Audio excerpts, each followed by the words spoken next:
All right. It is Thursday, September 8, 2022.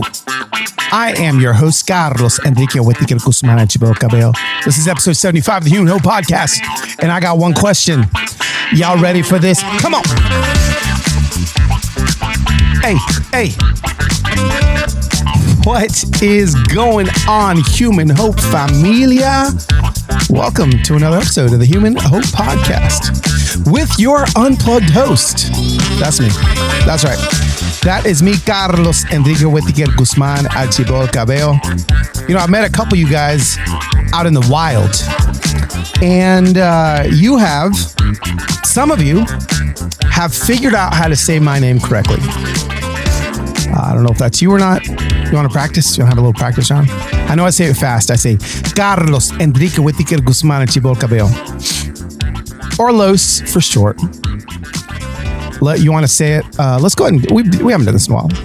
Let's say it with let's say a Midwestern accent. Okay. My name is Carlos Enrique Whitaker Guzman Archibald Cabello. That's it. That is who I am, and I'm just your host on a journey to find hope. And today's episode, I believe, is going to give you guys more hope than I actually hope that is going to be hopefully lasting longer than this episode. What do I mean by that? Well, I'm going to give you hope that maybe for some of you is going to last a week. Some of you maybe a month. Some of you guys may take so much time doing what I'm going to ask you to do that this hope may last you for 2 years. You're probably itching, like, wonder what is happening this week. What is this week? And I'm going to get to it in just a second. But first and foremost, 75, 3/4 of a century in podcast episodes. Thank you for doing the thing that I asked you to do, because more and more are doing it because I'm seeing it in the data. I actually went and had a meeting today with people that have more data than I do when it comes to the podcast with my podcast network. And I'm seeing a trend. Even though I'm not sharing on social media, you're still listening to the podcast, which, thank you. Remember last week, I thought it was just my Aunt Nancy and Uncle George, or I don't know. I can't remember the names that I named my listeners last week, the two that I said are still listening. But I now know that it's more than two. I now know that it's actually growing while I'm not Instagramming. So, go figure. Either A, people are like, hey, you know what? I'll get my daily dose of Los. Ooh, daily dose of Los. Oh, maybe that can be my email newsletter. Daily dose of Los. Is that too cheesy? It's probably too cheesy. But anyway, that's a long way of me saying thank you for continuing to subscribe, downloading. Listen, every time you guys download, every time you guys listen to the podcast, it does help me. People are always asking, Carlos, how can we help you? You raise all this money for all these people. Listen, I'll tell you how you help me is you listen to the podcast, and then whenever I write a book, buy it. There you go. That's it. Everything else is just me trying to help other people. And when you help me, I get to help others. So I'm just grateful for the way you guys support what I do and allows me to do what I do more often. So thank you. Also, brand new this week. Now, little caveat to this. I am about to open up a portal to another way to engage with the Human Hope Podcast. But before I tell you the other way, I need you to do me a favor.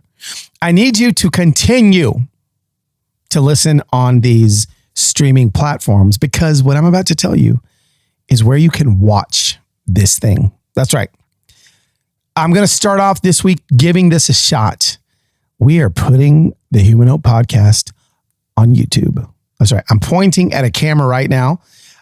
If you're somebody that just wants to sit and watch me talk into a microphone, because that's about all there is right now, just because I'm not interviewing guests, at the moment, then yeah. And I'm actually going to go back and start uploading past episodes of some of the guests that I interviewed, and I have video of them. And I'm going to go back and we're going to start uploading episodes to YouTube. Not all of them will be video, but all of them will be on YouTube. And you're probably wondering, well, Carlos, how can I listen to it or watch it on YouTube? I'll tell you. You go to humanhopevideo.com. Now, I just bought that domain about, 20 minutes ago. So hopefully it'll be redirected by the morning when this podcast comes out. But if you go to humanhopevideo.com, and I got my laptop back this week in order to do this video and a few edits on my book, then you should be able to watch it. Go figure. Now, here's the thing. I would love to tell you, hey, yeah, just go to youtube.com/humanhope. But I can't because I need 100 subscribers. And as of right now, I am the only subscriber to my channel. So I don't know. There's thousands of you that listen to this every week. Continue to listen to it. But if you do me a favor and go to humanhopevideo.com and then just click subscribe, that'll get me hopefully to 100 subscribers on YouTube, which will let me have a vanity URL, which means instead of being youtube.com/29774442225557, it'll just be, hopefully by next week, youtube.com/humanhope. So yeah, you can start listening to it, watching it on YouTube. And if I'm ever not recording video, I'll still upload it to YouTube, and there'll just be a logo of my face on the YouTube channel. But I'm excited to be hopping into video because I feel like I'm good at video. And now I feel like when I'm looking at the camera like I am right now, I'm talking like I'm looking in your eyes. Whereas normally I'm just either looking at my laptop or looking around. But now we're going to hop on the YouTube train. So, excuse me. Now that we're doing video, I can't edit that out, or it'll just take too long. What are we doing this week? Well, you've read the title of the podcast, so you know that I am going to be sharing with you the books that I've been reading, all the books.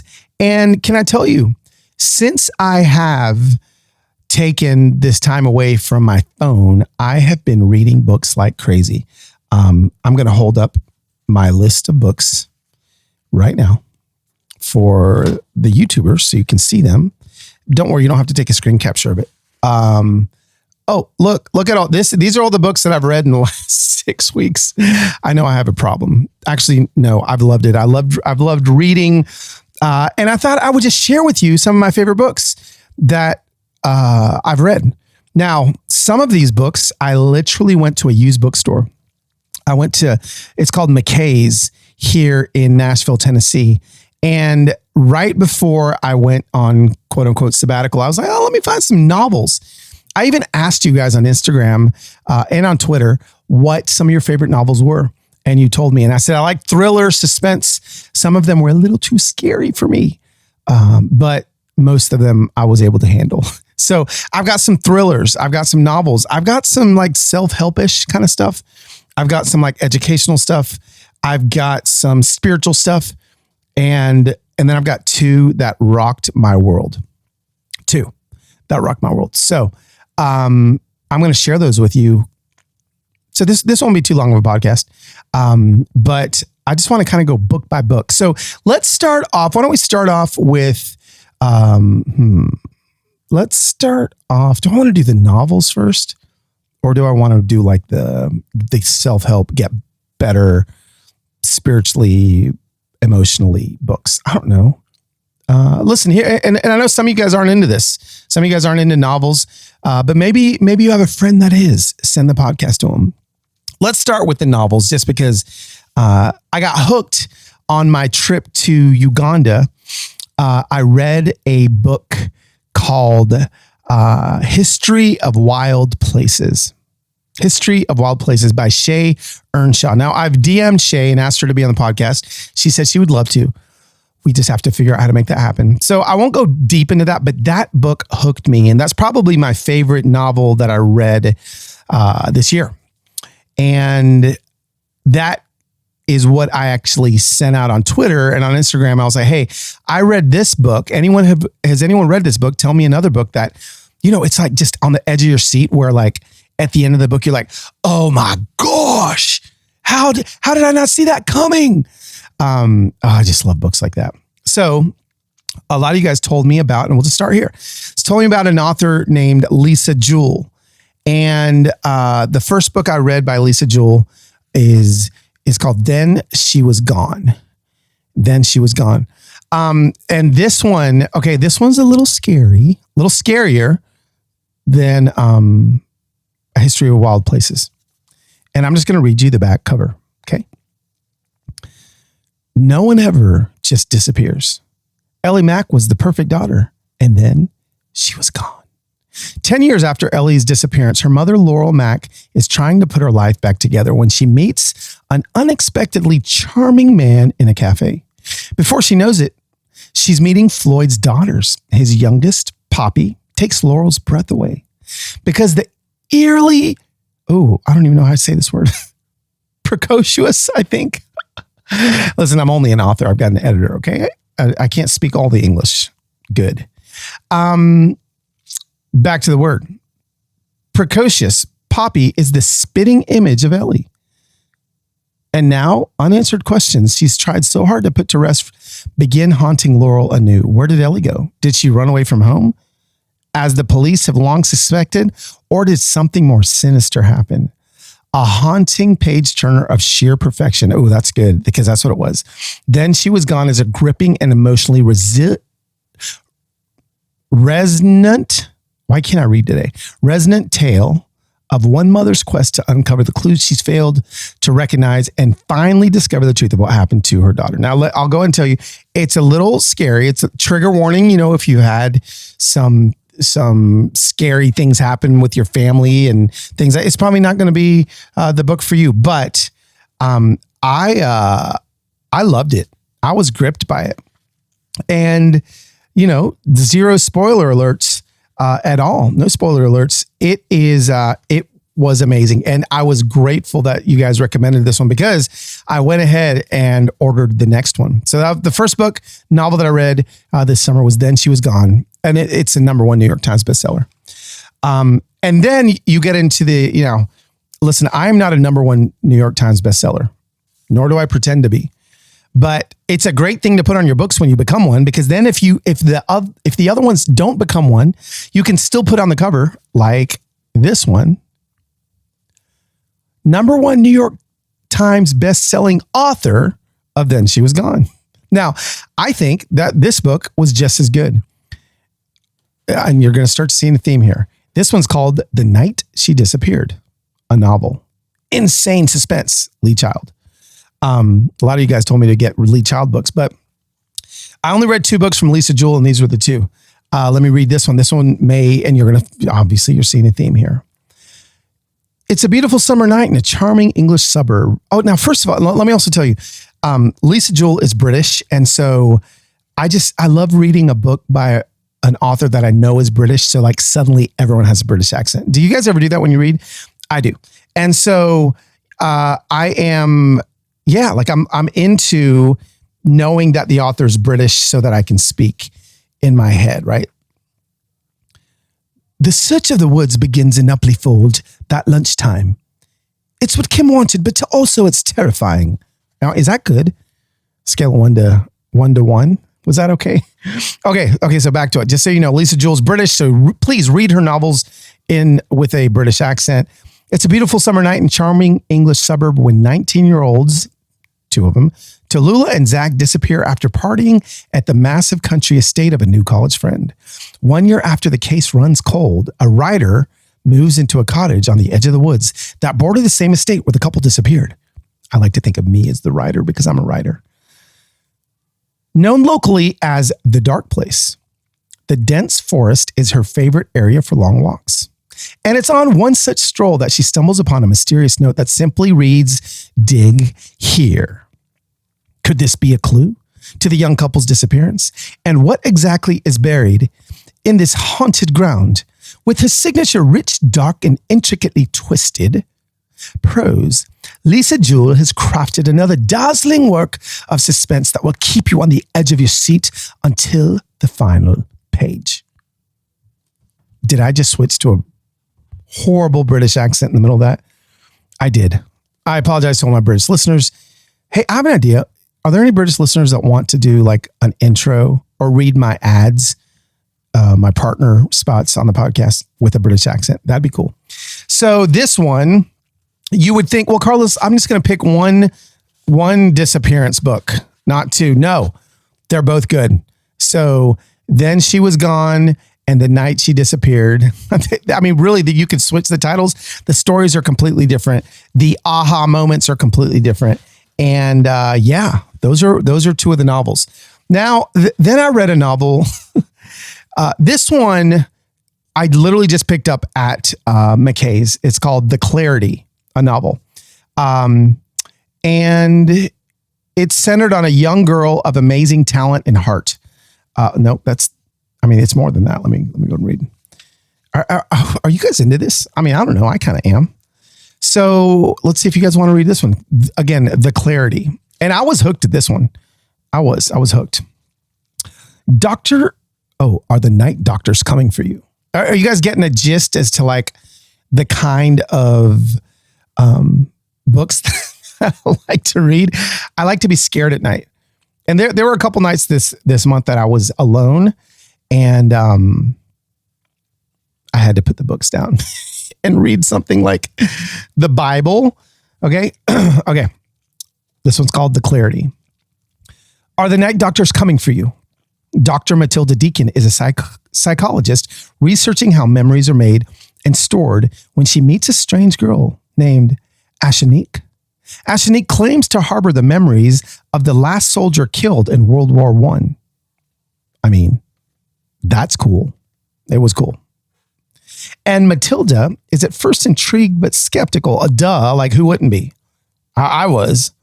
However, when Ashanique starts talking about being chased by night doctors, a term also used by an unstable patient who was later found dead, dun, dun, dun, Matilda is forced to consider that the girl is telling the truth. Matilda learns that Ashanique and her mother have been on the run their whole lives from a monstrous assassin named Raid. Raid was scary, and he was pretty monstrous, I'm not going to lie. Raid is after a secret contained solely in memories and has left a bloody trail throughout the world in search of it. Matilda soon realizes Ashanique is in unimaginable danger and that her unique gift comes with a deadly price. Fast-paced and suspenseful, The Clarity is a chilling blend of science and danger. I love the science part. I'm really into science. I'm actually reading a book right now called The Pandemic, but it's not on my list because I haven't finished it yet. But I started it like 2 nights ago. I think it was written in 2018, I think, before the pandemic happened. And hello. Okay, sorry, I'm getting another book. A compelling take on the possibilities of reincarnation and life after death. So I'm not a reincarnation guy, FYI. But I am a life after death guy, or maybe life after life guy. And this is in no way, shape, or form like a spiritual book. It's a science book, and it is a thriller, and I enjoyed it. Not as much as History of Wild Places, and not as much as Lisa Jewell, either of her books, but it was good. It was a good fourth book because it wasn't. I read it faster than the other ones. So, guys, we're 4 books in, 20 minutes in, 4 books in, and let's see. Is there? Oh yeah, we got another novel here. Oh yeah. Hang on, I'm looking at the books over here. This one, I love this one. I feel like you guys are going to judge me. I feel this is the hard thing about like when you tell your friends. Sorry, my headphones are wrapped around my feet somehow. When you tell your friends, like, oh my gosh, like I love this song, and then they don't love the song, and you're like, oh. Or you're like, oh my gosh, this show's amazing. And then they watch the show and they never watched any of the other episodes. And you're just like, oh, like I'm putting my heart on a platter here. But y'all don't have to, you can hurt my feelings. It's okay. This is just stuff I like. Now, this was this one I just finished. This is the most recent novel that I finished. And it was fascinating and funny. And a little thrillerish. And this one actually like it's about rich people. And obviously rich is, it depends on who you are, how you define rich, right? What does rich mean? Okay, we're not going to get into that. But this is like just kind of blatant American rich people. Let me just read it to you. Okay, this is the inside the book here. Lila has always believed that life is a game she is destined to win. Not wind, but win. I don't know why I just added a D to that. But her husband, Graham, takes the game to dangerous levels. The wealthy couple, now wealthy is like, you know, I'm going to say like top 1% of Americans here. Wealthy, they're really wealthy in the book. The wealthy couple invites self-made success stories to live in their guest house and then conspires to ruin their lives. Okay. I know. It's sadistic. I know. And after all, there's nothing worse than a bootstrapper. What does that mean? I don't know. Demi has always felt like the odds are stacked against her. At the end of a rope, she seizes a risky opportunity to take over another person's life and unwittingly becomes the subject of the upstairs couple's wicked entertainment. This was so good. Actually, I haven't read this since I read the book. But Demi has been struggling forever and she's not about to go down without a fight. In a twist that neither woman sees coming, the game quickly devolves into chaos and rockets towards an explosive conclusion. Because every good rich person knows, in money and in life, it's winner take all, even if you have to leave a few bodies behind. Okay? And the cover, for those of you guys watching on YouTube, you can see it. It's brilliant. Eliza Jane Brazier is the author. And it was so good. It was so good. And it was actually like a change of pace for me. Whereas the other ones were kind of like investigative, like you're reading from the point of view of the person that's either been traumatized or been the victim or the detective kind of deal. Like this one, you're kind of looking at from the viewpoint of like the bad people. So I liked that. It was good. And it was hilarious. And I laughed out loud a few times. So Good Rich People is the name of that novel. And we have come to the end of my novels. I feel like I read another one. I know I did, and I can't find it, and I can't remember what it was, which means, well, you probably shouldn't. Probably doesn't matter because you don't know what, I don't know what it is. So you're not going to know either. And if I don't remember it, why in the world would you want to read it? We are going to move from here into, let's see, should we do like the spiritual side of things? Yeah, we can do that. We'll move into kind of like I read three. I'll save one till the end. I read three kind of spiritual discipline books that rocked my world, and I am going to let you guys know what those were right after this break. And this break is going to be with a new partner here at Human Hope. And I do have a question for you. Before I talk about the partner, it's kind of talking about the partner, but here's the question. Like, if you've ever been to sushi at a new sushi restaurant, I don't know about you, but like I read the reviews, right? I want to read the reviews of the sushi restaurant because I got to know, did somebody get sick or not? And I know that if I go to a nice sushi restaurant, Yelp is going to let me know that it's a good sushi restaurant. And if I go to a gas station sushi restaurant, Yelp is going to know that it's a 1-star, right? Like you want to know. Finding the right sushi makes all the difference. The same goes for finding the right doctor. With ZocDoc, you can find the right doctor for you in your network and in your neighborhood.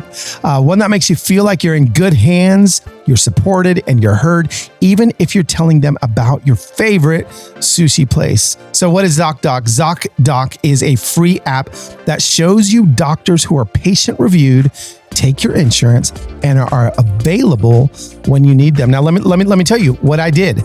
I've got 3 doctor friends. I went and told 3 doctor friends. Now, when I say friends, I mean friends. Like I trust these people. Like I call them with like, before I go to my doctor, I call them because they're my free doctor. They're my friend doctor.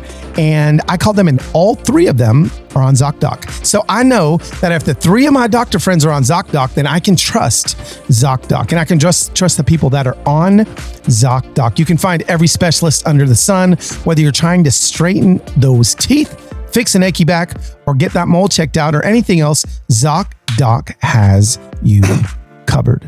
Remember, it's a free app that shows you doctors who are patient reviewed, take your insurance, and are available when you need them. Go to ZocDoc.com/humanhope and download the ZocDoc app for free. Then start your search for a top-rated doctor today. Many are available within 24 hours. That is ZocDoc.com/humanhope, ZocDoc.com/humanhope. Okay, back to the books. I'm gonna get to those of you that are like, enough with those devil books, Carlos. Enough with the evil stuff. Give me the spiritual stuff. Give me the deep stuff. Give me the stuff that's going to change my life. Now, listen, I know y'all aren't saying that. Just because you like a good spiritual, helping your spiritual life, following Jesus book doesn't mean that you don't like. I like them both. I've read them both. Now, I've read more novels than I have kind of the underlining books. But these 3 books, if you guys can just read these 3 books between now and the end of the year, your life is going to be so much better. So the first book that I read on my break that I love, that my wife has been trying to get me to read forever, and I finally did it because I have time, is a book called Unpunishable, and it's by Danny Silk. Unpunishable, subtitle is Ending Our Love Affair with Punishment. Oh, come on, somebody. Listen, if there's one thing that I know Christians love to do, it's punish each other. If there's one thing I know they love to do, is punish each other. Let me read you the back. Well, first, also know that like Danny Silk is, he's written a lot of books. I haven't read any of his books besides this one. So I know he touches on some things on some things in some of his books that, some of my listeners may be like, whoa, Carlos, I Googled that guy. I looked him up on Amazon and he's talking about some different stuff. Yeah. You can read it. It might make you better. But this one is the only one I've read. So this is the only one I'm reviewing. This one, Unpunishable. And it rocked my world, especially as somebody that has kind of, fallen would you say like, I don't know, publicly fallen would be the case. Is publicly fallen a thing? All I know is like, as you guys have known, because I talk about it all the time, my life fell apart in 2010, 11. And a lot of people knew. And it was hard. And a lot of people wanted me punished. A lot of people's sole goal was to see that I felt the infliction of pain and punishment in my life. But I have a friend named Mike Foster that, man, he walked me through that season in a way that he probably doesn't know. And he was the one friend that I felt like was rooting for my restoration, not my punishment. I had a couple more, but the one that like the one friend that I knew beyond a shadow of a doubt. I mean, it felt like his job was to root for that for me. So I'm going to read you the back here. Living with humans is messy. Our children make messes. Our spouses and friends make messes. So do our co-workers, bosses, pastors, and presidents. So do we. Messes are scary, painful, and offensive. It's so true. I love that he talks about this, right? Because like the reason why people want punishment is because they've been put through pain. And as a human, you're like, well, why does that person have to be put through pain? That wasn't part of the back of the book. Back to the back of the book. And whether we're dealing with the pain of a personal failure, the frustration of a disrespectful child, the devastation of a major betrayal, the stress of a workplace conflict, or the fallout of larger social injustices, classically, we react the same way, with fear, shame, and punishment. These reactions are understandable, but they don't do anything to fix the problem. In fact, they only perpetuate a culture of fear, unforgiveness, retribution, and disconnection. I mean, if you guys aren't going, like, if you haven't even gone to Amazon, the little app on your phone, and bought it by now, I don't know what's going on. Gosh, man, it's making me want to read it again. He continues. Jesus came to show us a better way to respond to human messes, the way of repentance, reconciliation, and restoration. This way removes fear, shame, and punishment from people's lives, empowers them to deal with the root of their problems, and equips them to build a new lifestyle of walking in the light and protecting connection with God, themselves, and others. Unpunishable is a roadmap for walking out repentance, reconciliation, and restoration in our own lives, leading others in this journey and creating punishment-free cultures of love in our lives, relationships, families, churches, and organizations. Friends, I have underlined, there's not a page that doesn't have an underline or a highlight. This book rocked me, changed my world, and it'll change yours too.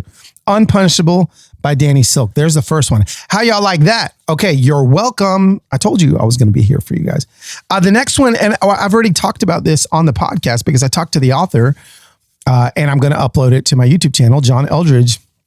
His book, Resilient, which he talked about, I want to say, what episode was that he talked about it? It was episode 66, July 7th of this year, almost 2 months ago to the day, actually.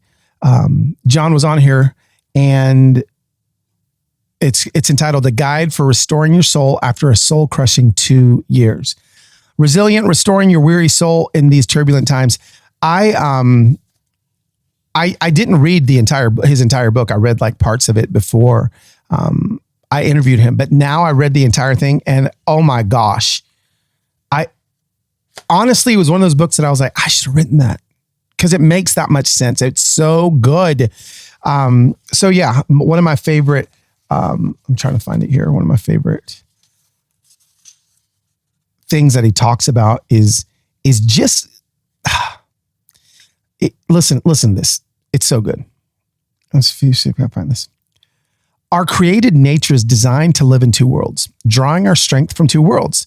That's why I call us amphibians. He calls us amphibians. But what most of us are not tapping into is the supernatural graces. We can't ignore these and hope to thrive in an hour like this one. If you place a frog, a true amphibian, in a tank of water with no dry place to crawl, it'll die. If you place it in a terrarium with no water, it'll die. Amphibians need both realms to thrive. And he talks about how in order to be a resilient follower of Christ, you've got to be an amphibian to live in the natural and the supernatural. I'm telling you, it's so good. This one rocked my world. So Resilient by John Eldredge was another book that I read on this little journey. Gosh, I'm running out of time. This is going a little longer than I wanted to. Man, okay, so this next one, no, I'm going to save that one for the end. So I read one more kind of spiritual discipline book, and I'm going to save it because I want you to have to wait because it was that good. It was my favorite of all the top 2 books that I read. I read 1, 2, 3, 4, 5, 6, 7, 8, 9, 10. These are 10, but I probably read 15, but these are my favorite 10. Okay, and then going more into like, I don't even know what you'd call these. What kind of books you would call these? Nonfiction, not necessarily spiritual, but like, and not really self-help. I hate that word. But like how to do better kind of books. Dr. Daniel Amen, Your Brain is Always Listening. What I love about it is that he's got this analogy with dragons that I won't spoil for you, but it reminds me of Kill the Spider. And it's talking about lies. It's talking about, if you like Kill the Spider and you'd like maybe a scientific study as to breaking agreements with lies. So my book was called Kill the Spider. I talk about a spider's an agreement you made with the lie, and a cobweb is a medicating behavior that brings comfort to the lie. Neuroscientist Dr. Daniel Amen kind of takes that and unpacks it in a medical, scientific way in this book.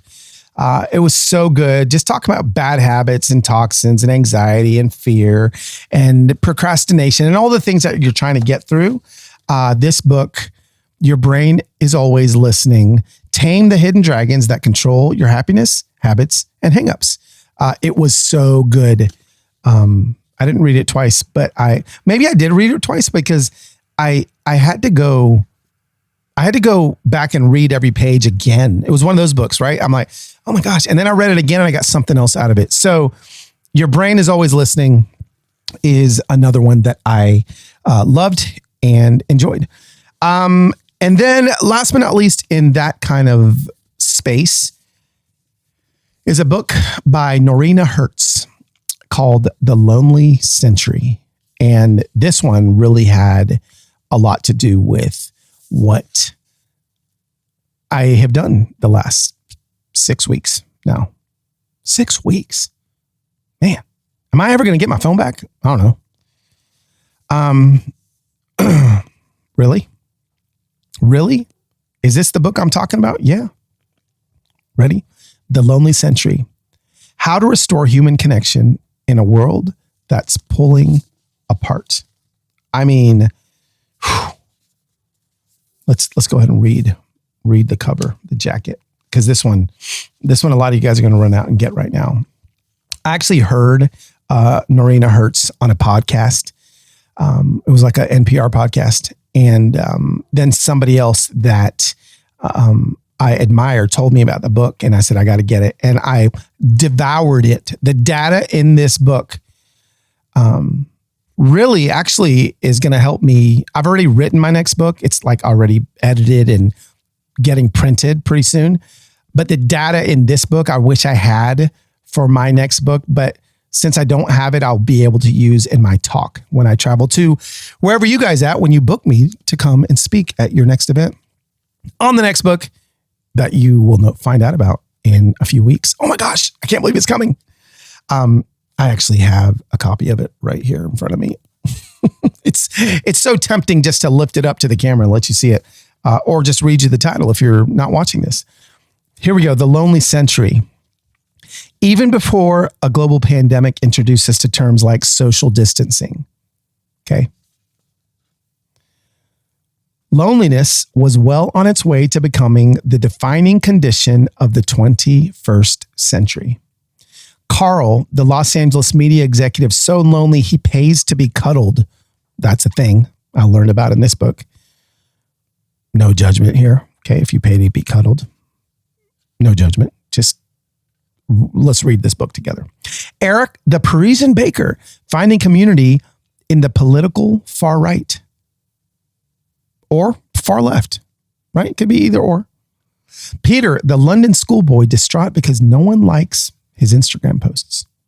All around us, the fabric of community is unraveling and our personal relationships are under threat. And technology isn't the sole culprit. I love that even though this is, we think this whole book is about technology, it's not. Equally to blame are the dismantling of civic institution, the radical reorganization of the workplace, the mass migration to cities, and decades of policies that have placed self-interest above the collective good. Come on. This is not merely a mental health crisis. Loneliness increases our risk of heart disease, cancer, and dementia.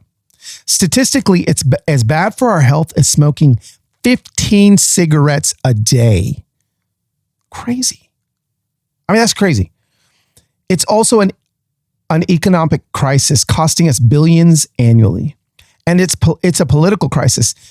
As feelings of marginalization fuel divisiveness, and extremism around the world. Oh my gosh. Now, I mean, she's touching on everything, right? But it's also a crisis we have the power to solve. Oh, so there's hope.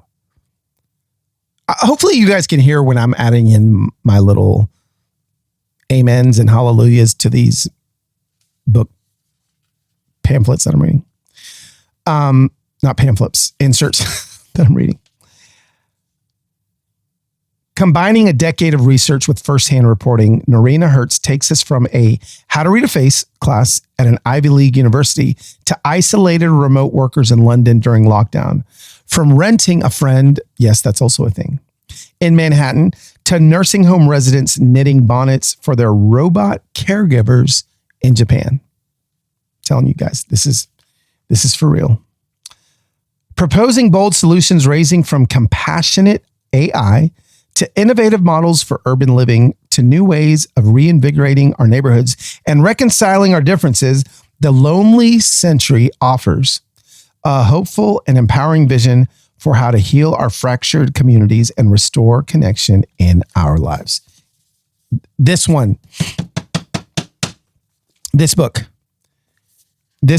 was incredible. The amount of research that went into this book, it's not like a feel-good book, but it's a research-filled book. And I love book that gives me data. This book gives me data. The Lonely Century. And I love that Nina actually gives us her idea on how to restore human connection in a world that's pulling us apart. So you guys know, if you followed me for any amount of time, I love that. That's stuff I love to do. I love to talk about. And so maybe I can get Norina, if any of you guys can reach out to her, I'll try on the podcast. We can dive into that a little bit more. That would be awesome. Okay, now drum roll, please. For my two favorite books of this season. The one is a reread, and it's called Ruthless Trust by Brennan Manning. Brennan Manning is my favorite spiritual writer by far. And this, if you're like me and you just have a hard time sometimes with just Christendom in general and like just church life in general and just all the crap that gets in the way of like what Jesus actually taught and what we're doing now, this book, this book's so old that there's no like little pamphlet telling you what it is. The only thing it says is, in his sequel to the Ragamuffin Gospel, Brennan Manning shows us how true and radical trust in God can transform our lives. Like if I were to just read that, I'd be like, yeah, whatever. But I need you to, if you're watching this, you can see, I just flipped through the entire book. Every page that I not only outline, but I wrote notes and notes in the tiny little margins. And I love that in it, he talks about how hard it is to trust God when bad things happen. And, this book was written in, 2000. It was written in 2000. So it's 22 years old. And I read it then and it didn't wreck me near as bad as it did this time. If I'm looking, probably the chapters, The Enormous Difficulty, chapter 3, Infinite and Intimate.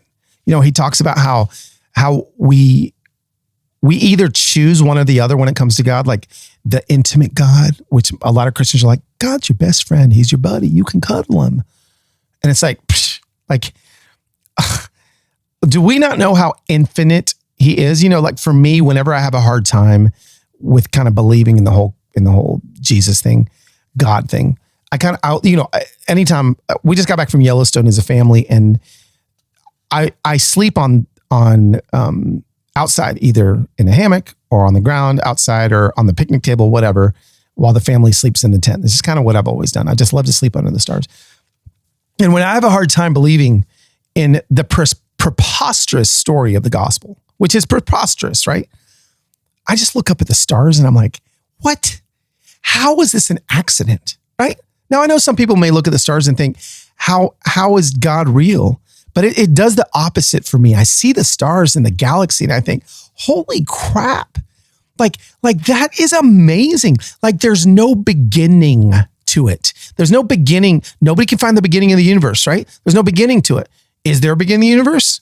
That's weird to even think. Of course there's not, right? Like it's not like we can get to the edge of it, because what's past that? Well, it's something else. So it's always been. And when I start thinking how magnificent, how infinite, how all those things man, my trust begins to grow. So, I love that he talks about you have to believe in the infinite and the intimate, both and he talks about the difficulty of like, why should we trust a God that allows bad things to happen? This book was everything to me. Like I've held it close to me this entire 6 weeks. I've gone to it every day. I read a little bit more of it every day. I've read the whole thing twice. It's not very long. And then I read it every single day. So, man. Yeah. Okay. Enough about that. Last but not least. Wow. This one. I don't know if you guys have ever heard of Etty Hillesum. Etty is basically, she's like the adult counterpart to Anne Frank. I think this is called Uninterrupted Life and Letters from Westerbork. Etty was a 28-year-old Jew living in Amsterdam, a Dutch Jew. And let me read you the back. For the first time, Etty Hillesum's diary and letters appear together to give us the fullest possible portrait of this extraordinary woman. It says, in the darkest years of Nazi occupation and genocide, Etty remained a celebrant of life whose lucid intelligence, sympathy, and almost impossible gallantry were themselves a form of inner resistance. The adult counterpart to Anne Frank, Hillesum, testifies to the possibility of awareness and compassion in the face of the most devastating challenge to one's humanity. She died at Auschwitz in 1943 at the age of 29. I mean, I've never actually read like anything like this. I kind of feel like I'm like peering in, I'm peering into her diaries, and I don't know if she wanted me to read her diaries, but her diaries are changing my life. To see how she goes from just like on the streets, riding her bike around in Amsterdam at the cafes, she's in love, all of these things, to knowing she's weeks from going to a concentration camp, to days, to watching her friends go, while she's still riding her bike around town and like drinking coffee and like at her house, knowing that in a few days she's going to camp. And then her letters from camp. And then ultimately her death. She throws her diaries out the window of the train on the way to camp, and somebody finds them. But she talks about how she will not hate a German. She will not hate these German soldiers. And, I think that in this season in America, something that we need to do is read people who lived through absolute hell and then died in hell, and about forgiveness, compassion. And there's no one better, I think, to teach us than somebody like Etty. Now, I'll let you know, another reason why I love the book is Etty, she'd never been to church. She'd never went to a Bible study, but you watch her, and you watch her transform, and you watch her relationship with God transform without ever, it's like God can show up in spite of our circumstances. Right. And, I love watching her figure it out in ways that honestly I haven't figured it out yet. So I'll end with that one. Etty Hillesum, Uninterrupted Life and Letters from Westerbork. This was life-changing and life-giving for me, and gave me a brand new perspective on everything, even on the work that I do, on helping us be the best, and help humans around us be their best. So thank you, Etty, for your letters. So there you guys go. There is, there's my books, the Human Hope book list. And with that, we're gonna ask Dr. Delight to join the party here real quick. Doctor. There we go.